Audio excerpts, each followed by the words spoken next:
Sup everyone, this is Draco Evolve back yet again with some latest Manchester United transfer news. And before we get started, just want to say, stay safe and self-isolate. That's it. We've got a couple of things to go through today, and as always guys, it's all transfer speculation, nothing's confirmed. If it is confirmed, you'll hear about it here as well in this channel. But we got Saul Niguez transfer information, transfer latest you want to say. We've got Jadon Sancho's transfer latest, and a bit around Chris Smalling as well as Jude Bellingham.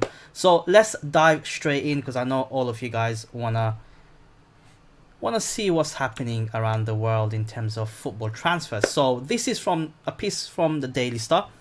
I'm gonna read you out to it.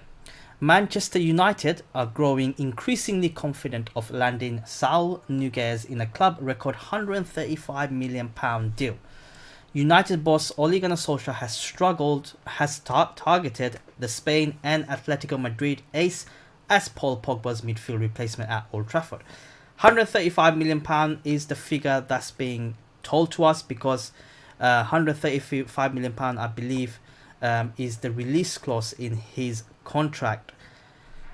Pogba is expected to join Real Madrid in the next transfer window, provided the Spanish giants are willing to meet United's £100 million asking price. And United Chief Executive Vice Chairman Ed Woodward is willing to use the cash to help fund the move for Niguez. That will make him the most expensive signing in their history.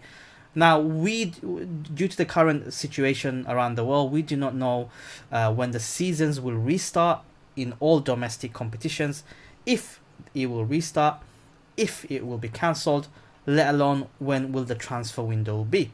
We do not know that at all. But this piece is saying that Pogba is expected to obviously join Real Madrid. £100 million is what's expected, is our demand for Pogba. For me personally, I think we should keep Paul Pogba. I think he has a lot to offer us, but I'm not sure. I wanted to see, much like many of you guys out there, Pogba to succeed. I want to see him succeed even more, given the fact that we have Bruno Fernandes in there. I would love to see Pogba and Bruno Fernandes in a number of games before eventually probably sell Pogba off. Pogba's going to go eventually. He's not going to stay for the next 7-8 years. He's going to go eventually. I think it's just a matter of us cashing in on him. That's why the replacement of Saul Niguez name has popped up in recent days. So this is according to Daily Star. Still, United sent scouts to watch Niguez in action at Anfield earlier this month when he helped Atletico knock Liverpool out of the Champions League. Solskjaer was given the glowing report and believes the 25-year-old central midfielder will be a huge success in the Premier League. United are willing to meet the buyout clause in Niguez's 9-year deal at Atletico and make him one of the highest paid stars in the team. Niguez has emerged as one of the most complete midfielders in world football, following a string of standout displays for both Atletico and Spain. He made his international debut in 2016 and has gone on to win 19 caps, scoring his first goal for his country in a 2-1 win over England at Wembley in 2018. Now, the thing about Saul Niguez is that we've heard he's such a great player. He's a real workhorse. He sacrifices himself a lot. It's a shame that he's 25 years old, but he's only made his international debut 3 years ago or 4 years ago now, if 2020 counts still. But 4 years ago only, at the age of 21, 22, which was, for someone who's supposed to be a real star, is pretty late going into the Spain midfield. I understand he's not starting games because you still had the likes of Xavi. I think Iniesta was still there along with Xavi, but I look at Spain's midfield, and certainly over the past 6-7 years, barring Iniesta and Xavi, didn't see anyone else kind of really step up in that position. Obviously you got Busquets, but Busquets is more of a defensive holding, deep line playmaker, whatever you want to call it, that hybrid. So Saul Niguez kind of made his international debut quite late. I think he is a late bloomer. I think he's a good player, and I think he's a proper workhorse. But is he too similar to what we already have? Is he too similar to the likes of McTominay, Fred? Obviously he's better than them, but We should be getting people that is a creative spark. Yes, we've got Bruno Fernandes up there, but we still need a creative player behind him as well. Someone who can pull the string towards Bruno Fernandes. Someone who can do the dirty work as well as have a passing range in the midfield. Fred, I don't see him doing that. He does all the hard work and leg work, but passing wise, not a proper playmaker midfielder passing. He's got passing obviously. McTominay same boat. Matic similar boat. So you look at the midfield. You look at Bruno Fernandes being the only person who can really ping the ball, who has a really expansive range of passing and movement. You can say Saul Niguez does fit that mold, but Pogba, man, I reckon Pogba, if he gets his head right, he is the complete midfielder, barring no one. Name me another midfielder like him. He's pretty complete. Just mentally, he's not there. He has dribbling abilities, strength, stamina, pace, speed, acceleration, passing, shooting. He can heading, jumping. He can do the lot. If he can click, if he can be convinced that give us a few seasons, this is the team. This is Bruno Fernandes in the team. This is how we're performing. You can see everything's clicking. Deadwoods are slowly going away. We're getting quality in. Stay. I reckon just switch him. I think we'll see a different Paul Pogba. But looking at Saul Niguez, let's look at his stats. Yes, he can play in left mid, right mid, and left back apparently. But central mid is his proper position. He's played 37 games this season, scoring 4 goals, no assist. That's probably where my thing with Saul Niguez comes in, where if we really need a passer in the central midfield area, especially to someone to come in to plug what Paul Pogba is doing, Saul Niguez is probably not your right man. Now that's purely going on stats. We don't know, he could be making, passing assist goals, you can say. You can pass it to the number 10 and number 10 makes the assist. He could be doing that. I haven't seen much of Saul Niguez at all, if I'm being honest, but he doesn't strike me as a player that will make a click in the central midfield position, if you know what I mean. Someone who can bring the ball out, demand the ball, drive it, and pass it to the front. Not just a striker, but you look at Bruno Fernandes, you look at the wings, pass it to them. Someone who can bring the ball out. Pogba does that for us. McTominay can bring the ball out, but can he pick a pass? He can pick simple passes, yes.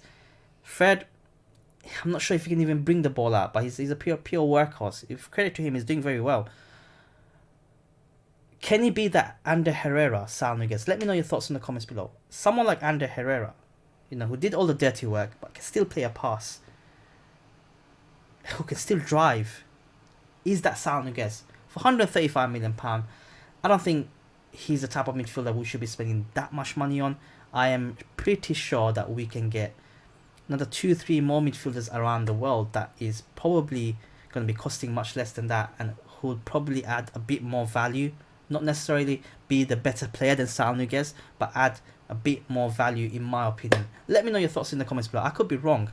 Jadon Sancho. So there was a piece covering in the Evening Standard yesterday that apparently Jadon Sancho's has agreed with some details to be worked out coming to Manchester United. Obviously, this has been going on for weeks now. Things are becoming very, very hot-headed in terms of the transfer news that's coming out.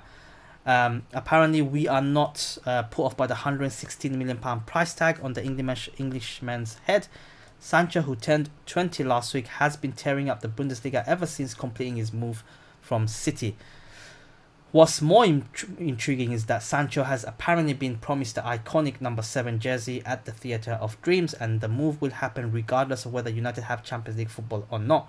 Huge wages will be undoubtedly played a part too, with a deal worth £400,000 a week on the table should he keep improving over the next couple of campaigns.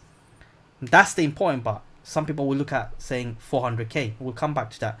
But yeah, I mean, someone like Jadon Sancho, £160 million price tag is about right. 20 years old, English, highly talented. It makes a huge difference. I am pretty sure he will become an Old Trafford signing very soon. He has been promised the number 7 shirt along with a massive wage of 400k a week. Some people might look at that and think, oh my god, 400k a week. But this report says that it's spread over several campaigns. So it means that he can be initially starting much lower than that. But over the years, depending on his performances, the team winning trophies, all these clauses, it can eventually go up to 400k a week. That is a deal I'll definitely take. Not like a deal that we made for Alexis Sanchez where we gave him straight up 400k a week and nothing else. Whereas Sancho, alright, he has 150k a week to start off with, or 200k a week to start off with. If we win the Premier League, it'll give you 50k more extra. If you score that many goals, make assists that many times, we'll give you another 50k, and it can go up to 400k. The details of the contract is not discussed in this article. Again, take it, very lightly. It's not official, but this is the latest around Jadon Sancho. I'm not going to dwell on that too much. I think all of us have read reports left, right, center over the last couple of weeks. I've covered it in this channel for a lot of the videos that I've done recently, so I'm not going to talk about it too much.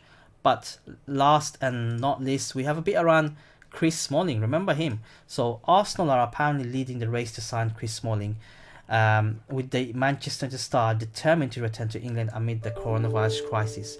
Reports say the England international has impressed on loan at Serie A giants Roma and has his heart set on a move back to the Premier League when the season eventually ends. So obviously there was loads of reports coming out previous months prior to this pandemic that Smalling is happy in Roma. Roma is happy with him. He most likely will be signing, but given the situation in Italy at the moment, he wants to come back to England, and Arsenal are leading the race to sign him. Effectively giving Chris Smalling is a decent defender. He's better off the outside Maguire and Lindelof probably. They're certainly better than Bailly and Phil Jones. For him to come back to United, I think we need to offload another defender. And also, I don't think he'll play second fiddle to anyone. Also, effectively, if you're agreeing a transfer fee or transfer to Arsenal, you're strengthening one of the rivals who's challenging for that top 4 or top 5 or top 6 position in and around you. It's not as if you're improving Liverpool's miles ahead anyway. That signing will not make them too much of a difference. But you're looking at teams that immediate dangers around us. You look at Arsenal, Tottenham, Sheffield United, Wolves, Chelsea. You give them one of players from us who's clearly one of our better defenders, it will certainly improve them. I'm not sure if I'll agree with that if we do end up selling Chris Smalling to Arsenal. But if we end up selling Chris Smalling to Arsenal to get a massive fee out of them, that will fund different areas of the field, then probably, go for it. He's coming at an age anyway. And to be honest with you, Arsenal full crap anyways. That's how it works. But anyway, guys, this was the latest Manchester United transfer news today. Leave your thoughts in the comments below. Get involved, guys. Stay safe. And I'll catch you guys in the next upload. And stay Farafari.